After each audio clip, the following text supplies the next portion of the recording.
కాన్స్టిట్యున్సీలోని రాయపోల్ మండలం ఎల్కల గ్రామ పంచాయతీలో ఉన్నాము. ఇక్కడ కనుక మనం చూసుకుంటే ముసలవ ఇల్లు డబుల్ బెడ్రూమ్ ఇస్తామని చెప్పేసి అతను ఓట్లు వేయించుకున్నారు.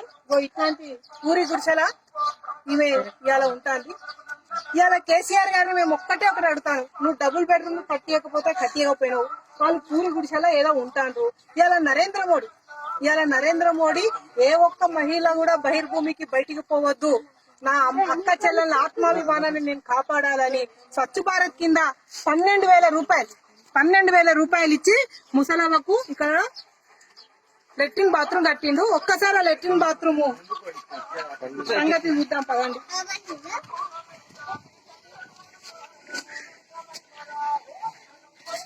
ఇది నరేంద్ర మోడీ కట్టించిన లెట్రిన్ బాత్రూమ్ పరిస్థితి. ఇది 12,000 రూపాయలు ఇవాళ కేంద్ర ప్రభుత్వం నుంచి వస్తే ఇక్కడ ఉండేటువంటి టీఆర్ఎస్ కాంట్రాక్టర్లు కానివ్వండి, టీఆర్ఎస్ నాయకులు కానివ్వండి, టీఆర్ఎస్ సర్పంచ్లు కానివ్వండి ఏం పని చేస్తారు?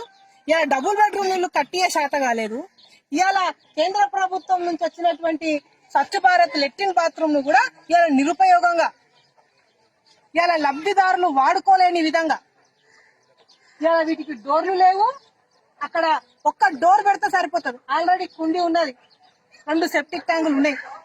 ఇవాళ టీఆర్ఎస్ నాయకులకి నిజంగా ప్రజల యొక్క జీవన శైలి మారాలి, ప్రజలు ఇవాళ అన్ని సౌకర్యాలతో సంతోషంగా ఉండాలనే కాన్సెప్ట్ ఉంటే ఈ లెట్రిన్ బాత్రూమ్ కి డోర్ వచ్చేది.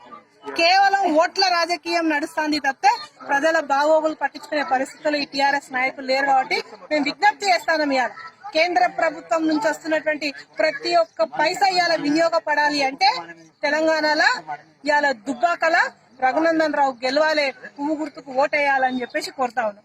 ఇదే కాదమ్మా పరిస్థితి, ఇంకా ఈ గ్రామంలో చాలా ఉన్నాయి. కొంచెం వీడియో అట్టు తిప్పండి అది కూడా ఒక పూరి గుడిసే. వాళ్ళు కూడా డబుల్ బెడ్రూమ్ వస్తాయనే ఆశపడతారు. ఆ పూరి గుడిసె అట్లే ఉన్నది, కానీ నరేంద్ర మోడీ కట్టించినటువంటి లెట్రిన్ బాత్రూమ్ మాత్రం వాళ్ళు వాడుకుంటారు. చూడండి, ఇలా వాళ్ళు 400 రూపాయలు వాళ్ళ కూడా ఇట్టనే ఇడిచిపెడితే 400 రూపాయలు వల్ల పోయి ఆ డోర్ తెచ్చి పెట్టుకొని ఆ ఇంట్లో ఆ లెట్రిన్ బాత్రూమ్ వాడుకుంటారు. ఇలా కేంద్ర ప్రభుత్వం నుంచి వస్తున్నటువంటి సౌకర్యాలే గ్రామాలలో ప్రజలు వాడుకుంటున్నారు, కానీ ఈ టీఆర్ఎస్ ప్రభుత్వం నుంచి వచ్చినటువంటి ఏ ఒక్క లబ్ధి కూడా ఒక బతుకమ్మ చీర తప్పితే అవి కూడా బెదరగొట్టడానికి పొలాల్లో కట్టుకుంటారు. ఒక్క బతుకమ్మ చీర తప్పితే ఇవాళ గ్రామాలలో టీఆర్ఎస్ ప్రభుత్వం చేసింది ఏమీ లేదు.